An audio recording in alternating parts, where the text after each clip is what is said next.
welcome to episode 16 of 1 Minute and 43 Seconds, a true Unsolved Mysteries podcast. Today, my guest is a longtime friend, and that is Elaine, and together we'll be discussing the disappearance of medical student Brian Shaffer from Columbus, Ohio in 2006. So, without further ado, enjoy the show.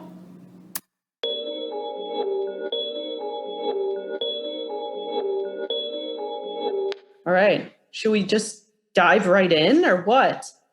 Yeah, let's do it. Let's get started. Get the show on the road. All right, let's do it. Well, welcome to 1 Minute and 43 Seconds, a true Unsolved Mysteries podcast. I am very excited for tonight's episode. I have my good, dear friend, Elaine. We've known each other since the 5th grade. And I've been looking forward to this, and thank you, Elaine, for being part of it. Would you like to say a few words about yourself? Sure. I'm Elaine, as you said. I live in Dubuque, Iowa, and I am an elementary special education teacher. And you have a daughter, and she is how old now? Oh, she's 2.5. See, that's just crazy. Time's flying. She'll be officially 2.5 in 3 days. And she's so big. It's crazy. Oh, that's amazing. Yeah. Time really does go by. It really does. Yes. Minute by minute, it's happening. It sure does. Every second we're older. Well, I'm particularly excited about this episode because this is a case that I have really been into. Like, this is one, I would put it on my top 5 all time. If I could name one case that I wanted to get solved and know the answer to before I die, this would definitely be in the top 5, probably the top 3. Oh, yeah? Yeah. So I've got a great friend. We've got a great case to talk about tonight. Actually, it'll be the morning when this comes out because I'm going to, I've been releasing them on Friday mornings. Oh, yeah. Because Friday's my favorite day of the week, so. Oh, mine too. Yes! I knew it. This is why we get along so well, Elaine. Exactly. You just get it. Who loves Fridays like we do? No one. Everyone's like, well, why don't you pick Saturday or another day that you get off? Instead of Friday, you have to work on Friday. It's like, right, but Friday, it's about the excitement. You know the weekend is coming. So it's exactly the build-up. It's exciting. Thank you. You just get me, Elaine. You just do. Saturday is nice, and then Sunday sucks because you just know you have to go to work the next day. Oh, yeah. The Sunday blues are what I call it. Mm-hmm. So I gave you the name of the case we were doing tonight, and you read a little bit about it, so you know kind of the overview of it. I did. But we're going to dive a little bit deeper. I'm curious your thoughts, because this one's, most people in the true crime community or people that are into unsolved mysteries have at least heard this name before. So I think this will be a good one. This will be one that people are into. But anyway, tonight we're going to be talking about the disappearance of Brian Shaffer. I'm very excited about this one. Yeah, this is a very, very strange one because I feel like people get caught up on certain details, and it's really one of those mind-boggling cases where it's like, I hate the phrase when people say that someone so-and-so vanished into thin air, because it's like, no, they didn't. Something happened. Right. This is one where it's like, wow. Like, it really is like this guy just vanished. But yeah, maybe this is the one time that holds true. Yeah. Yeah. Brian Shaffer, he was 27 at the time of his disappearance. And he was in medical school. He was studying to be a doctor. And he was attending Ohio State University.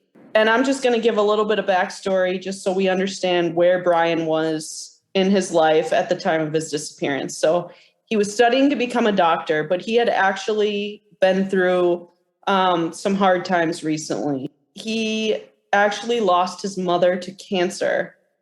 I believe it was I 2 to 3 weeks before he went missing. Wow. Yeah, she had been suffering from cancer for a while. And I mean, as a doctor or as somebody who's studying to be a doctor, he could understand what his mother was going through. So it must have been ultra hard for him to like know what was happening, but also like this is his mother. They were very close. So that was something that should be noted. He had a girlfriend at the time of his disappearance that he was pretty serious about, from what I understand. Her name was Alexis. He was actually scheduled to take a trip to Miami with her for spring break. So from what I understand, he had just finished his like first semester or something, and he finished his exams. He had been studying for a long time and like losing sleep because he had been studying. And so anyway, this particular night he went missing. It was a Friday night. Technically, he was seen in the early morning hours of Saturday, but he was basically going out this Friday to celebrate. He was celebrating the beginning of spring break. But he had been studying. Yeah, he had been studying a lot. And anyway, so he was going out to sort of party with his friends. Yeah, I think I read somewhere that he was 2 years into graduate school, and this was actually his third year. So he was almost done with his education. Yeah. So this night was going to be a night where he would kind of kick back and relax and have some drinks with his friends. So I guess I should go over some basic details. This is in Columbus, Ohio, at Ohio State University. The last day of March, so March 31st, 2006, is this Friday night. And Brian spends the night, so he finishes his tests, and he actually goes to dinner with his father, whose name is Randy. And I think they go to like Outback Steakhouse or something. So March of 2006, we would have been juniors in high school, I believe. Oh my gosh. That's some good math right there. Thanks. I'm just trying to place where in time we're at. What did 2006 look like for us? Yeah, no, that's good. I think that's always good. You're right. Wow, that's crazy. Long before I got into unsolved mysteries. Oh, was it? Yeah. I got into unsolved mysteries probably during college. Okay. So he was going out that night with a friend of his by the name of Clint Florence. And with them was Meredith. And from what I understand, Meredith was kind of closer to Clint, and Brian didn't really hang out with Meredith much, but Clint was their connection. So these three were going out. Okay. Did you read anything about where his girlfriend was at the time? Yes, actually. So his girlfriend was actually visiting her family that weekend, because she was due to go on this trip with Brian to Miami for their spring break. And so she was visiting her family, and I forget where they live, but it was in Ohio, but Toledo. Oh, okay. I just found it. So so Alexis was visiting her parents in Toledo before their big trip. Brian was studying. He was pulling really late nights. And so he decided he would get dinner with his father, Randy. They were still kind of reeling over the death of Brian's mom, because this had just happened recently. Brian had been having a really hard time with it. And Randy, his father, was also having a hard time with it. So they had this dinner. They, for all accounts, had a good time. Where does Randy live? Does he live in Ohio? When this all happened, when he went out to dinner with his son, did he have to travel to go out to dinner, or was this like the same town? So Brian grew up in Pickerington, Ohio, and he had a younger brother named Derek. Okay. Anyway, I'm not sure exactly where Brian had dinner with his father, but he had dinner with his father. So from what I can gather, it sounds like, according to Randy, his father, they had dinner. They were both kind of, obviously still dealing with the death of the mother. I believe Brian had made a comment to Randy saying that he'll be there for him, so. Okay. Yeah. So he went from dinner out with Clint and Meredith. Okay. After his dinner with his father, or during, or at some point during the night at about 20 after 6, Brian messaged Alexis on MySpace. Remember MySpace? Oh my gosh. Yeah. And for those of you who are listening, Elaine and I were always each other's top 8, and not each other's top 8s. Remember that, Elaine? Do you remember the drama over top 8s? It's like, we were each other's MySpace #1 for a big time. Not just for top all 8. time. For all time. We are each other's all-time MySpace #1. Yes. So yeah, 2006, this was the MySpace days. So you probably still are, if I could open my MySpace. I know, right? I wonder if it still exists. I think it does. That's interesting. That's funny. I should look into that. But anyway, so 2006, these were peak MySpace days. So he messaged his girlfriend Alexis to say, "I can't wait to go to Miami.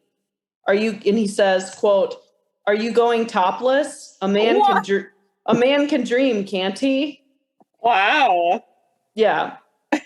Wait, he's messaging this while he's at dinner with his dad? Well, I'm unclear on the exact time that he went to dinner, but this was around 6:20 p.m. that Brian sent this message. So. Okay. All right. So yeah. Well, okay. So that seems like a positive relationship. That's good. Yeah. No, I mean, from all accounts that I've read, he seemed to be really in love with his girlfriend. Yeah. So that makes it even more tragic. And when I get into the details later about after he went missing and her experience with everything, you'll really see like that the two really loved each other, and it's very sad.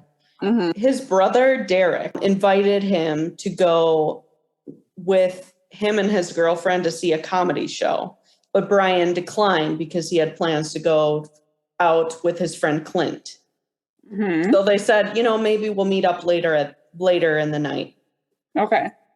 So at about 9:15, 9:30-ish, Clint went to pick up Brian at his apartment, and Brian lived on King Avenue in Columbus. They went to the Ugly Tuna Saloona, which is a bar in Columbus. I really like that name. It's a good name. Mm-hmm. They had around 4 shots of liquor. At some point in the night, he talked to his girlfriend, Alexis, said that he was having a good time, that he was bragging about her to all of his friends. Aww. Yeah. And he had told her in this call that he was very excited to see her and go on their trip together to Miami. This was a phone call? This was a phone call, yes. Okay. So they actually, if I'm understanding this right, they actually leave the Ugly Tuna Saloona and they stopped at a few more bars. Clint and Brian were going out together, and then they met up with their friend Meredith a little bit after midnight at one of these other bars. Eventually, they make their way back to the Ugly Tuna Saloona, and their friend Meredith drove them. This is like one of the most well-known or like famous parts of this case. There was surveillance cameras that captured them entering the bar.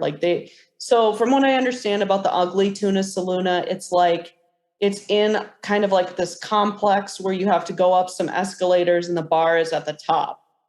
Okay. So surveillance caught them going up into the bar. Mm-hmm. It was basically like a movie theater and some restaurants and then this bar.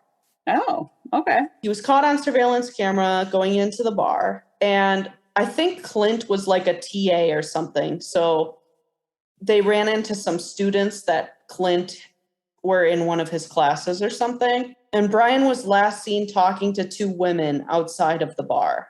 Could those women have been in classes, or we don't really know? One of them was a student of Clint's, because he was a TA. So one of them was a student, and the other one, I don't know. I think that was a friend of hers or something. Yeah. Okay. They're talking. Apparently, Brian has a tendency, or he had a tendency to kind of wander away from his friends. Okay. Which is kind of, yeah. Like as a social butterfly kind of thing? I guess so. But yeah, I guess it just says, he had a tendency to kind of wander off. Okay. So that's fair. I have friends like that. Yeah. Yeah. So he's captured on surveillance camera talking to a couple of these women. Mm-hmm. So they're not just random women, because that's something when I read that part, I wasn't sure if they were involved or not. It depends on if they actually knew Brian already or not. Yes. But if he kind of knew them through Clint's being a TA, that just seems like it was just casual conversation. He just Brian did not know them before this night. It was about 1:57. It was 1:57 a.m. when Brian was last seen on camera. He was in like a small alcove right outside of the bar, and he was talking to these women. They were just off camera outside the entrance. One of the women went into the bar to use the restroom, and Brian made a comment that he was going to go talk to the band that was playing. Okay. And that was the last time anyone ever saw him. So actually the band was interviewed later, and they said he never like made it. They don't remember speaking to him. Oh. And didn't the bar close at 2:00? Yes. So it gets to be 2:00. So it gets to be closing time, right? And they can't find him. They can't find Brian. They're looking for him. They go into the restrooms. They can't find him there. Apparently, like I said, it was kind of common for him to wander off. So they weren't too worried. They give him a call. So at like 2:01 a.m., Meredith calls his phone. It goes straight to voicemail. She leaves him a voicemail asking where he was, and he's nowhere to be found. Meredith and Clint are caught on camera leaving the parking garage to the building at 2:09 a.m. Okay. And they were house sitting. Yeah, they were house sitting for a professor at the time. So they spent the night at the professor's house. And they just assumed Brian either, went home, as apparently he often did this. He would often kind of wander off. And what do they call it? Like the Irish goodbye, right? You just kind of duck out with nobody seeing you, right? Yeah. I was going to say that's they didn't really give him much time if he had just gone to the bathroom or was quick talking to someone. If they left at 2:09, well, I would hope my friends would wait a little longer for me if that was my ride. But I guess if he does this frequently, they just lost track of him. And they thought he went back into the bar because he had made the comment about that he was going to go talk to the band, but nobody remembers seeing him talk to the band. Clint and Meredith say after he was talking to the women, he did go back into the bar. Okay. But I mean, you're dealing with it's a crowded bar. It's loud. It's late. People are drinking. Nobody's paying attention to a random person that, you know what I mean? So it's kind of all foggy. Okay. So maybe this is something, if he frequently would wander off and kind of be a social butterfly and not stick with the group, maybe, they had just in the past, they'd gotten separated and he always found his way home. So it wasn't a big deal to them. Right, exactly. From another thing I gathered from my research is that Brian was saying that he was planning a gathering of like people hanging out at his place after they were out at the bars. Oh. Yeah. Okay. but he never reached out to them afterwards after he just was gone. Mm-hmm. So they assumed nothing was happening, I guess. Okay. Huh. So Brian did actually pay his tab. They were able to determine he paid his tab that night for what he bought at the bar. Oh. But there's some misconception because there's a private investigator that said Brian paid in cash, but Brian's father, Randy, says he never paid cash. So that's kind of unclear. They said, the private investigator said the last charge on his card was from a local bookstore. So, one of them either misspoke or, they weren't clear on that. But I believe they were able to determine he paid his tab. Interesting. Because now I'm wondering, was it him who paid his tab? I don't want to jump too far ahead here, but knowing that Brian disappeared, I think we're clear on that. I'm just trying to decide, did something terrible happen to him or did he intentionally disappear? And, That's really interesting because he typically pays with his card, which makes more sense. A lot of people typically use their card and don't have enough cash to pay a tab. If something nefarious happened, maybe whoever was behind it paid the tab to try to cover some of the tracks to make it seem like he left, to make it seem like he was still there. That's a really if great he left point. without paying his tab, there'd be, Yeah, and I never really thought of that, to be honest, that detail, but that's very true. So what we have here is Brian's out. He's quite intoxicated. He's talking to people. Everybody's talking to people. It's loud. It's, and they kind of just get separated. Yeah. And the end of the night, they're looking for him. It's closing time. People are leaving the bar. They don't see him come out.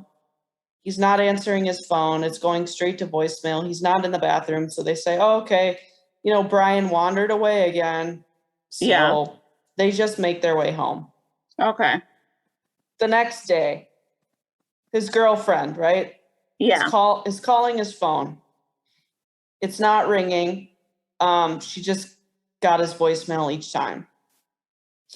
His friend Clint, who he was out with the night before, left him a message checking in around, I think, 11 a.m., saying something like, hey, lost you last night. None of the friends that he had talked to about, remember I said he was going to have a gathering at his place? Yeah. Nobody had heard from him after around 2 a.m. that night. Okay. That was Saturday, April 1st. He and Alexis are scheduled to go to Miami on Monday. Yeah. They have a flight booked and they're going to Miami on a trip. Yeah. So she called on and off a few times trying to get a hold of Brian, but she couldn't. Okay. She didn't really worry at first. She just assumed he turned his phone off, and then she really started to worry when it's getting around 2 a.m. She started to get a really bad feeling. Yeah. But she supposedly was telling herself, calm down, you worry way too much. And I personally, if I was in this situation, would be freaking out probably the day after. Oh, yeah. I could see I could see drinking a lot and then going home and passing out and not calling your girlfriend back that night because you're, passed out. But the next day, I would say the next day by evening time, if I don't hear anything, I'm freaking out. Oh, yeah. Yeah. Give him time to, say his phone dies and he's drunk and he goes home and passes out. You need to give him time to wake up and charge his phone. But at that point, and I'm assuming that he and his girlfriend are in daily contact normally. So I would definitely be freaking out by Saturday. I'd be going over to his place. Mhm. Brian actually did call Alexis the night of his disappearance, but it was earlier in the night. So they had spoken on the phone, and a little bit later, I believe he called her and left her a voicemail saying, like, hey, beautiful, like, everybody's asking about you. I miss you. I can't wait to, something like that. Okay. But yeah, so that was before, that he went missing. But anyway. Oh. When do they call the police? Yeah. So they actually called the police on that Monday. So from what I understand, Alexis gets in touch with Brian's father on that Sunday. It was, when I said it was like 2:00 in the morning, that was Sunday morning, Okay. not Monday morning. So it was like, Got it. Yeah. she's calling him all day Saturday. She can't hear from him.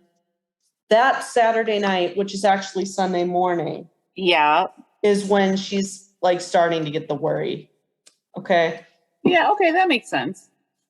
Yeah. So Sunday, she gets in touch with Randy, his father, expressing her concern. Nobody can get a hold of him. Everybody's trying to call him. It's going straight to voicemail for everybody. They decide together that they're going to see if he comes to the airport for the flight. So it was that Sunday, I believe, that Alexis got back to Columbus from visiting her family in Toledo. Okay. So that Sunday, she visited his apartment. She noticed his car was in the driveway.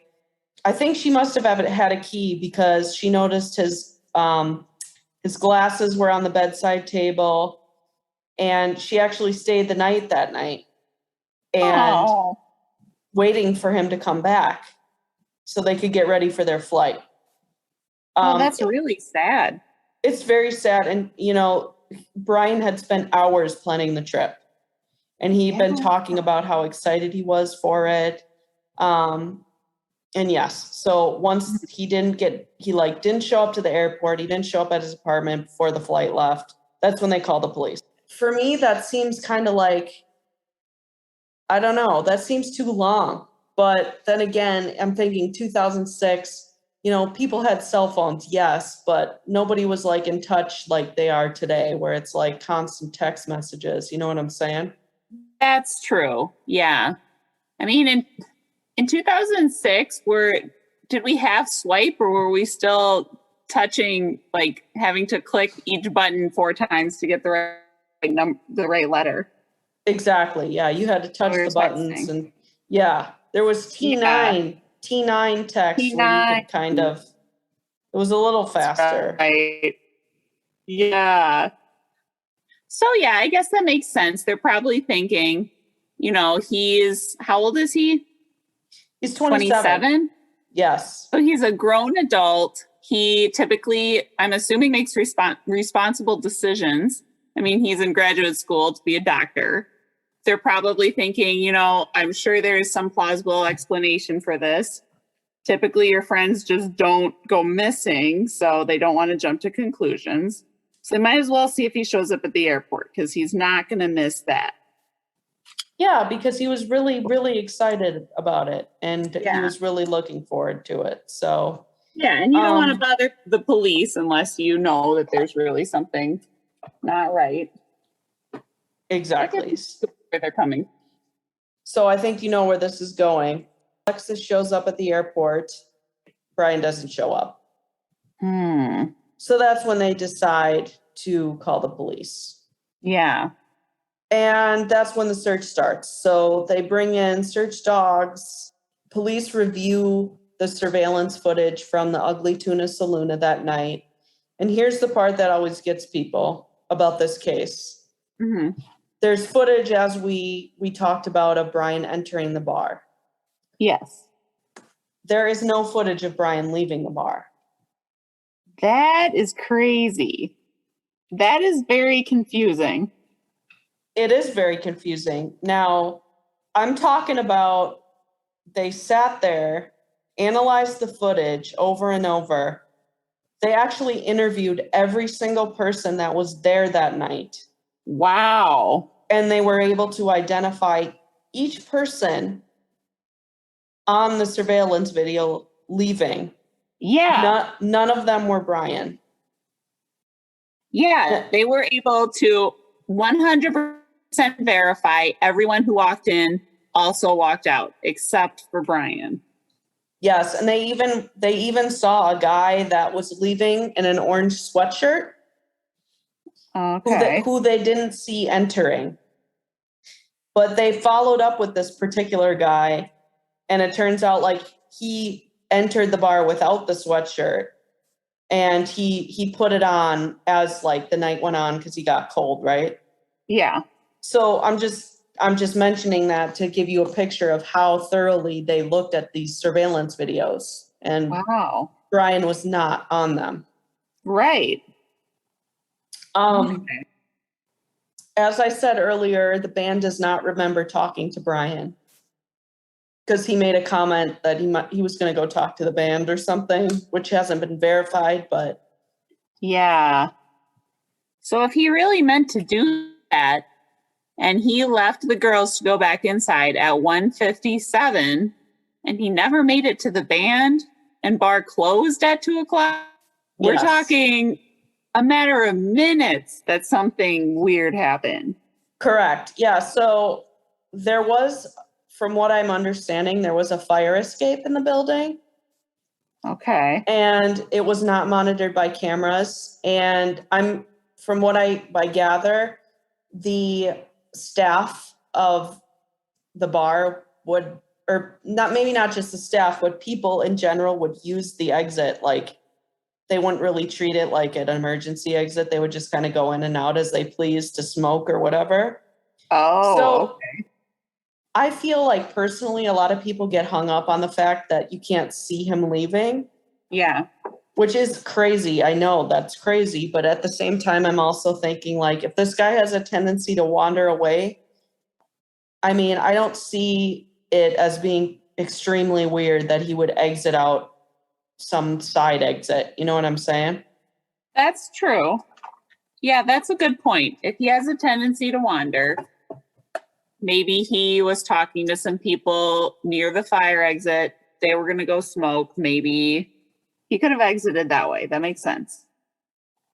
So they analyzed the surveillance, right? Then they interview Clint and Meredith, who were as you remember, the two friends that were with him that night. Yeah. They searched Brian's car. They searched Clint's car. They didn't find anything that would lead to Brian. Nothing of no personal items of his were found. Nothing like that. Okay. They brought in search dogs to try to see if they could capture his scent around the Ugly Tuna bar. And I don't think I mentioned this yet. Actually, there was part of the bar that was under construction. Okay. Okay. So a lot of people theorize maybe he tried to get out and ended up in this construction zone and injured himself and is like somewhere in the building, right? Yeah. But police and other investigators ruled that out because, yes, there was construction, but it wasn't construction that would be the type that you could fall to your death into. It was more just like an inconvenience kind of. Okay. And if he would have gotten injured, it's, he either would have gotten out or they would have found him sitting there injured the next day. Exactly. There was no place really where, his body could have been hidden. Like there were no deep holes or anything like that. So, And they searched it with dogs and, the dogs seemed interested in both the construction site and then there was also an alleyway leading away from the bar. Okay. Towards like a Wendy's restaurant. Okay. But it had also rained before the search happened, so the dogs could have been thrown off. So really, it's anyone's best guess, but they figure that Brian was not. They're like almost positive he was not in the bar still. And I know a lot of people, if you read about this case, they get really, really hung up on the fact that he wasn't seen leaving. Yeah. And I personally, that's not the part that's crazy to me. It's what happened after. Uh-huh. They were doing a lot. They had flyers put up. His father had flyers put up. They had police going door to door asking if anybody had seen him. They were checking out like abandoned buildings in the area. They checked out hospitals and homeless shelters. Nobody could find him. Okay. Yeah. Another crazy thing is, as I think I told you this before, but Columbus is one of the most heavily surveilled cities in the country. Yeah. And they actually they started the process of looking over all the security footage of that business, the Ugly Tuna, and like nearby businesses, and he was not seen on any of the footage. That's what's weird to me. I know it doesn't make sense that he could have never left the building. I know that seems really illogical, but if he had left the building, you'd think there would be some surveillance somewhere in one of the most surveilled cities in the nation, you know? Yeah, Just absolutely. like he would have had to walk past something and something would have picked him up. Yeah, that's why I'm thinking, did he leave in a vehicle? You know what I'm saying? Yeah. He would have had to make it to the vehicle without any other surveillance cameras picking him up. Yes. I mean, I guess maybe because you said there was a parking garage right nearby, right? Or a parking structure. From what I understand, yes. Okay. All right. So maybe. Yeah. That seems more plausible. Well, so the Olentangy River, which runs through the area, was searched. It was not an area, like the river did not cross an area where Brian would have to go to get to his house. But they did search the river.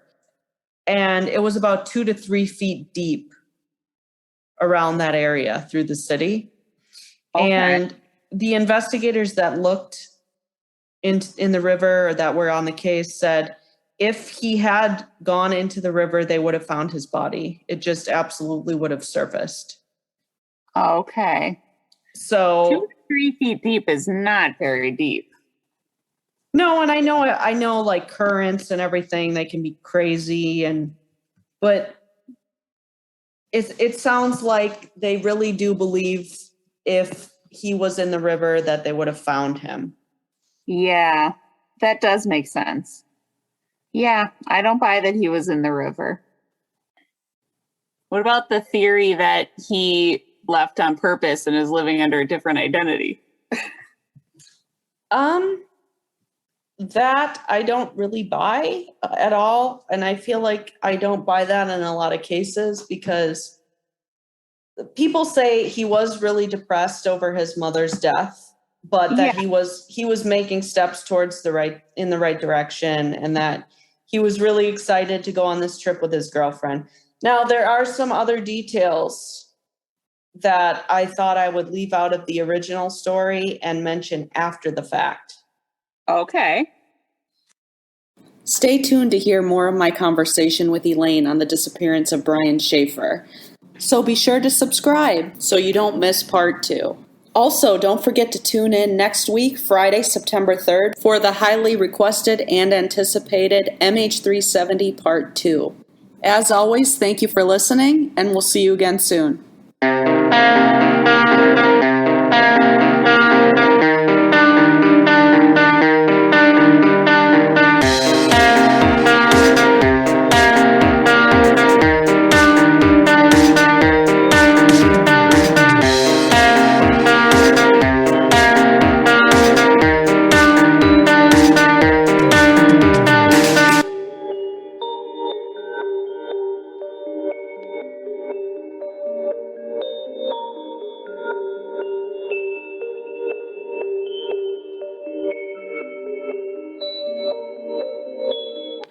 This podcast has been approved by Skipper the Cat. Right, Skippy?